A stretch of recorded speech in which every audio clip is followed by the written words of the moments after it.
Hi everybody, this is George from DinosaurGeorge.com. All right, let's get straight into it. Robby from Medford, Massachusetts says, "Hi Dinosaur George, I've always been a big fan of dinosaurs and I've always been wondering which dinosaur is the most powerful carnivore. Is it T-Rex?" Well, Robby, first of all, I'm glad to hear that you've been a fan of dinosaurs. I've been the same way my entire life, and I absolutely love them. The most powerful carnivore, yes, in my opinion, would have been Tyrannosaurus Rex. Now, there's a lot of debate going on of who is the biggest. Is it Spinosaurus? Is it Maposaurus? Is it Giganotosaurus? Is it, who else was there? Epanterius? Is it Saurophaganax? Is it You Smell Like a Skunkosaurus? There's a tremendous amount... You smell like a skunkosaurus. Okay. Forget that last one. There's a lot of debate about who's the biggest. But in my opinion, I do not have any question about who was the most powerful. I clearly believe it's Tyrannosaurus Rex. He is built like a freight train. There's nothing slender and gracile about Tyrannosaurus Rex. He is a powerhouse. He is a heavyweight among middleweights. He is a big-time bad dude. And in my opinion, Robby, nobody, and I mean nobody, would have been as powerful as a predator as Tyrannosaurus Rex. Okay, Thien from Bangor, Maine. Who would win if a pack of 3, 4, or 5 Deinonychus fought one Utah raptor? And if I spell Deinonychus wrong, don't blame me because I'm really bad at spelling dino names. And Thien, I got the joke. What he did is when Thien wrote, if I spelled Deinonychus wrong, he spelled every single solitary word wrong intentionally. Thien, I just want you to know your humor is well appreciated and it's a riot. And I laughed as soon as I read this thing. Deinonychus. Yeah, you know, if there was 3 or 4 or 5 taking on a Utah raptor wouldn't stand a chance simply because, man, those things are so fast and they've got such deadly weapons. Utah raptor's a big dude, but he could not, I think 3 would be enough to take him, and he couldn't defend his flanks is the problem. He would, if he got a hold of one, he'd crush him, but the other 2 would just be coming at him so quickly. I believe that a pack of Deinonychus would wipe out a single Utah raptor. And thank you again for the humor, man. That's pretty funny. Okay, my friend Hope from Verona, Wisconsin. Hi, DG. Hello, Hope. It is so nice to hear from you again, and I'm sorry that it's taken me so long to respond. I just remembered your birthday is next week. Actually, when you wrote that my birthday is next week, actually my birthday is tomorrow. So Hope, thank you, and that's very kind of you. She said, last Wednesday was my birthday.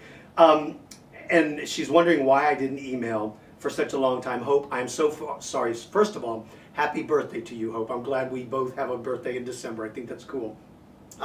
Happy birthday to you. And I'm so sorry, honey, that I did not get a chance to write to you. I've just been really busy on some other projects, and I'm just now getting caught up. She wants to know, what was the very first time you found a dinosaur skull, and what kind was it? Your friend, Hope. The very first part of a dinosaur skull I ever found was part of the orbit, the eye socket from a big duck-billed dinosaur called Edmontosaurus. That was the very first one I ever found, and it was kind of cool. At first I didn't know what it was, but once I did a little research and figured it out, I was like jumping around acting like a lunatic because I had found part of the skull of a duckbill. It was kind of cool. All right, and by the way, again, Hope, it's nice talking to you, and it's good to hear from you. And tell your family I said hello. All right, Ali from Quezon City in the Philippines. And I think it's Ali, or maybe it's Ali. Again, if I'm mispronouncing your name, please take no offense to this. I'm terrible at pronouncing names. So if you write to me and you have a name that you think I'm not going to get, just put in parentheses beside it how it sounds to make sure that I don't disrespect your name. Okay, you said T-Rex was the biggest predator, but when I looked up on a dinosaur book, it said Tarbosaurus is bigger than T-Rex by 3 feet. You said T-Rex could grow to 45 feet long, but why did the book say Tarbosaurus was bigger? That's a great question. First of all, Tarbosaurus is smaller than Tyrannosaurus Rex. That book was inaccurate. Tarbosaurus is the cousin of Tyrannosaurus Rex. In fact, Tarbosaurus' true name is not Tarbosaurus. It's actually Tyrannosaurus batar. Here's what happens. Sometimes people that write dinosaur books don't necessarily like dinosaurs. They're just writing a book because they want to write a book and sell it. So they don't really do as much research. Sometimes they go online and they read something and they read only one thing about it and they figure that's correct and they put it into a book. There's other instances though. Some cases a book can be written so long ago that at the time the book was written, that was the information that they had. I will tell you guys that there is one book that I recommend for everybody. There's a paleontologist named Dr. Thomas Holtz, H-O-L-T-Z. Dr. Tom Holtz wrote a book. I think it's called The Dinosaurs. I think that's the title of it. Go to Amazon.com and look up Thomas Holtz and you'll find his book. That book to me is absolutely one of the most up-to-date and is brilliantly written, and Tom Holtz is an absolute genius when it comes to dinosaurs, that's a good book. I would recommend getting his book because it's much more up-to-date. Okay, finally, Lee from Seoul, Korea. You know, Lee, I think you are the first person from Korea that I've spoken to. I've gotten emails from people from all over the world, but I believe, Lee, you're the first from Seoul, Korea. So, welcome to our group. He says, hello, Dinosaur George. I want to ask you about Albertosaurus packs. There was a group of Albertosaurus that were found in Alberta, and the paleontologists knew that they were pack hunters. But here's my question. How many of the pack actually goes hunting? When one adult goes and hunts, I think it would not be enough for growing babies. But when babies go to hunt, they might be smashed by prey. That's a good point. I would be honored when you answer my question. First of all, Lee, I am honored that you take the time out of your day to write to me to ask me a question. It is my honor to get the questions from everybody out there and to answer them. So thank you for saying that, but truly, my friend, it is my honor to answer you. Okay, the point that he's making is that they found this big group of Albertosaurus, lots of them all together.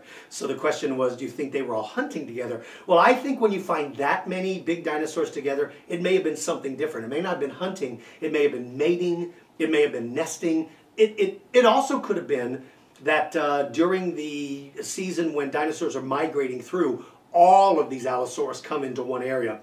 It's kind of like the Kodiak bears do in Alaska when the salmon are running. They all show up at the same place at the same time because they know there's going to be a free buffet there, but otherwise they wouldn't hang out together.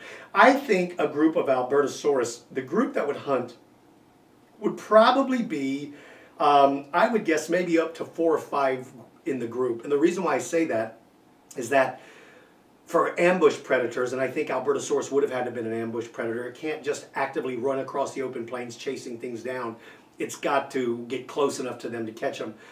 It's hard enough to hide one big body. Hiding 5 is kind of difficult, but once you get past 5, man, where do you hide?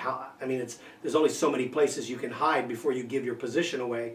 And so I believe that they limited themselves. I think that the parents would go hunting and the young would only join them when they're old enough to stay out of harm's way. You had the perfect comment. If the babies go, they're going to be smashed, and they would be smashed. Look at modern-day lions. They leave the cubs at home when they go hunting because they know the cubs would be killed in an instant. So, in my opinion, I would bet you would probably see 3, 4, 5, maybe 6 Albertosaurus in a group. But unfortunately, that's very difficult to prove. But that's just my guess. All right, everybody. To everybody all over the world that sees this, I hope you all have a great holiday, whatever the holiday is that you may celebrate. But most importantly, I hope you all have a very safe and happy New Year. And keep sending me pictures. And you know what? Tell all your friends about this. I don't mind doing this. I enjoy it. And let me tell you all something else real quick. I'm about to kick off something called DGTV, Dinosaur George Television, that will be also on my website. I'm going to go out and shoot what I would consider to be a television show. And so some of you, I'll be answering some of your questions on that. Keep your eyes open on that. You'll see it. Join my mailing list when you go to my website. That's how I'll tell you when it's up and running. All right, everybody, take care. For you young people, make sure to practice your reading. And please, use good manners because it makes life better for all of us. Take care, everybody.